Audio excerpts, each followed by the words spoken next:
Morning and welcome to a special edition of BBC Breakfast with me, Charlie State, in Normandy on the 80th anniversary of the D-Day landings. Our headlines today. The scene is set in Normandy, where the King and Queen will lead the United Kingdom's commemorative event.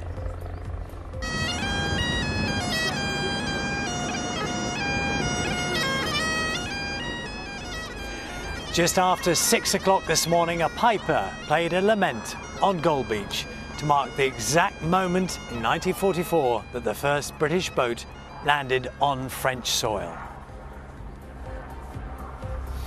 They're the men who changed the course of history. More than 40 British veterans have made the trip to Normandy.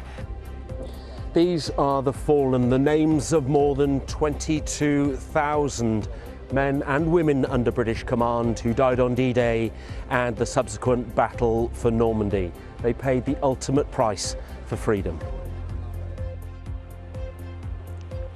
Good morning from HMS Belfast, one of the first warships to arrive at the Normandy beaches. Here in London, the temperature's picking up slowly. For all of us, it's a cold start to the day. We're looking at sunshine and showers, blustery showers, particularly so in the north. I'll have all the details later.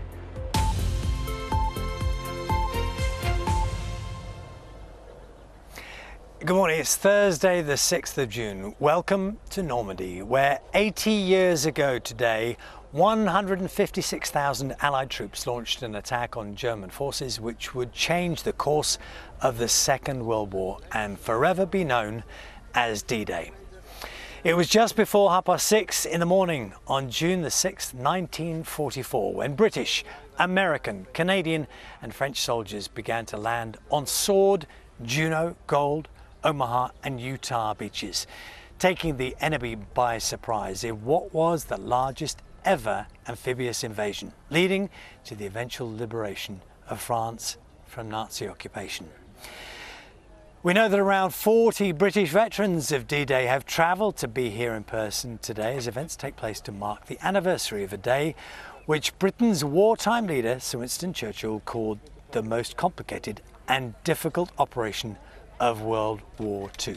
Our correspondent, Sophie Long, reports on some of the commemorations so far. As the sun rose over Normandy's beaches on the 80th anniversary of D-Day.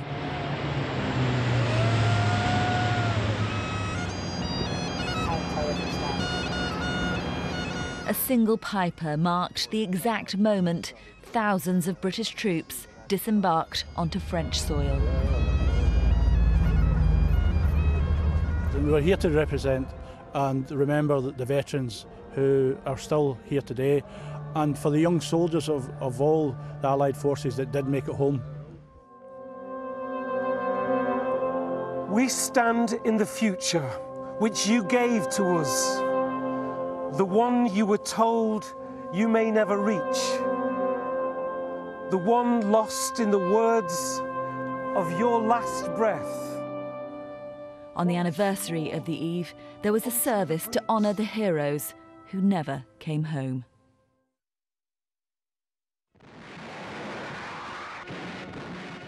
They fought in the largest naval air and land operation the world has ever witnessed. More than 150,000 Allied soldiers landed on the shores of France. The numbers were phenomenal, as was their sacrifice. 4,144 of them lie here at the WWII War Cemetery, where those who enjoy the freedom they fought for, friends, family and royalty, came to remember them. The epitaphs on the headstones here capture the grief of those who loved these men. One mother's words are, "He is not dead, whose memory lives in hearts that know and loved him." 80 years on, let their memory still live on in our hearts. They had one collective aim, to liberate Nazi-occupied Europe. But they were individuals, sons, brothers, husbands and fathers. I wake from a dream.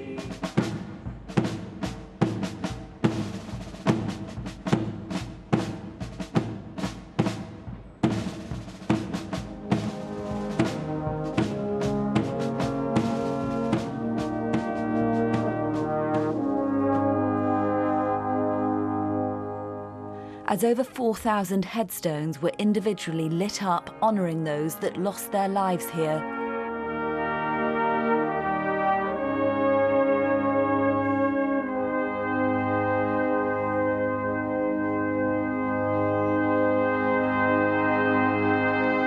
So was the sky above Portsmouth, where their journey began exactly 80 years ago.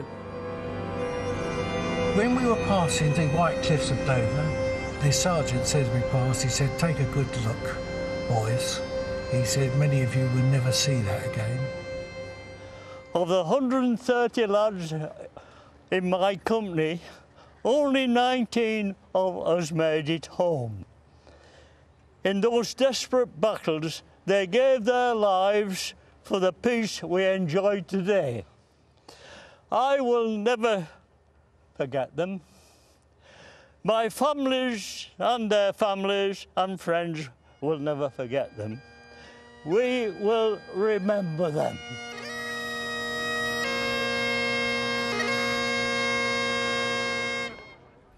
It is going to be a very, very special, important and moving occasion for so many of those attending today, John.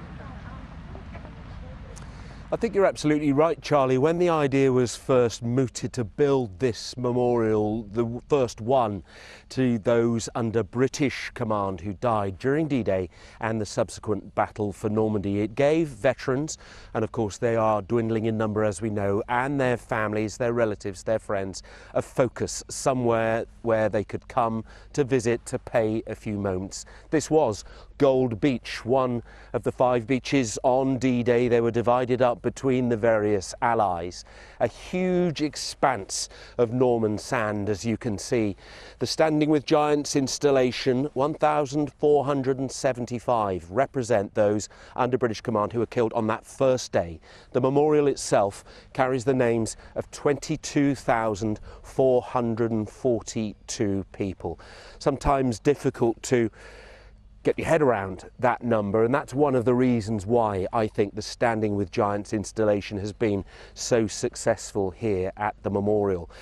This year, the 80th anniversary of D-Day, is only the 3rd time that veterans will have been able to come on the 6th of June to pay their respects. And when we talk about those names, if you look at the pillars and you look at the walls, the names that are carved in stone, they're set out in units and in days, the days on which people died, those that didn't make it home, those that died here in the waters off the coast or indeed on this Norman soil. And people can come here, they can physically touch the names of those once they've researched the position, the numbered pillar where those names are. It's a solemn, it's a sometimes sombre spot, but beautifully chosen, as you can see, especially as you've been saying, Charlie, on a day like today.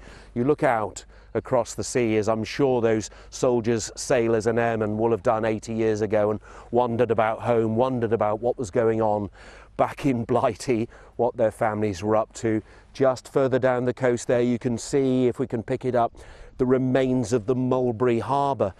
During D-Day, there would have been metal machines, men as far as the eye could see. The size of the Allied invasion, quite staggering, and again, very, very difficult to comprehend, especially on a beautiful sunny day like today. But it's appropriate, I think, to come here, perhaps to take a moment to bow your head, just as the Standing with Giants statues are when you look around this site today.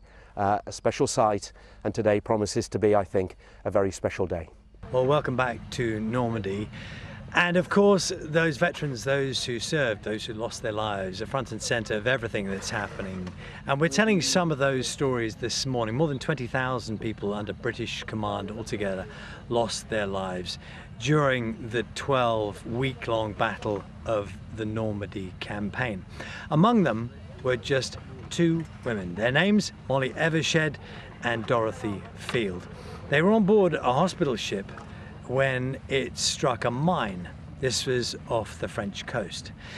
So in tribute to them, now a new project has seen the 2 women immortalised as silhouettes high above the beaches where we are in Normandy. Our reporter Sean Peel has been to hear more about their remarkable stories.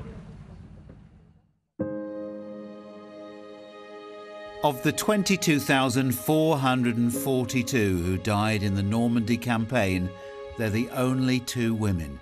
Now they've been turned into 8-foot-high figures standing in the wild meadows behind the War Memorial overlooking Gold Beach.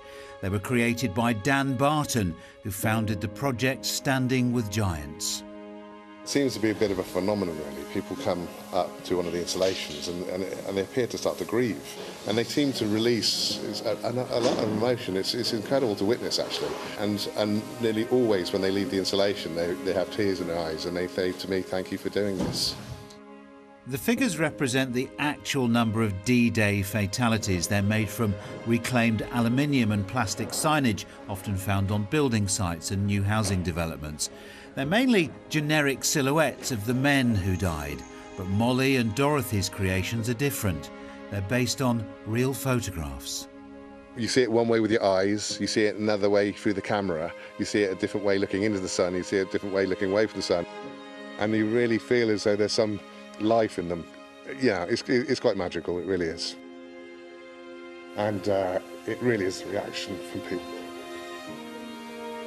The reaction of the relatives? Yeah, everyone. It's just, for me, it's been life-changing. It really has been. After leaving Ely High School for Girls, Molly trained at the Norfolk and Norwich Hospital. Dorothy trained at King's College Hospital in London. They were serving on the SS Amsterdam. At 7 a.m. on a foggy Sunday morning in a heavy swell, the ship was swinging at anchor off Caen when it hit a mine. It was about to make its 3rd cross-channel journey to Southampton, packed with wounded men. As the ship began to sink, they left their lifeboat and went below deck to try and rescue men from the wards. Dorothy was 32. Molly died a week before her 28th birthday. She was about to be married. They received the King's Commendation for bravery, and the ship's captain described them as the bravest women he'd ever known. The Standing with Giants installation will be in place behind the Normandy War Memorial on Gold Beach until the going down of the summer. Then all but 2 of them will be taken away and brought home, but Molly and Dorothy will stay there forever. We are learning so much about those people who sacrificed so much on those days. That was the story of Molly Evershed and Dorothy Field, so well told there, and quite rightly getting the recognition. People know who they were and what they did on those days.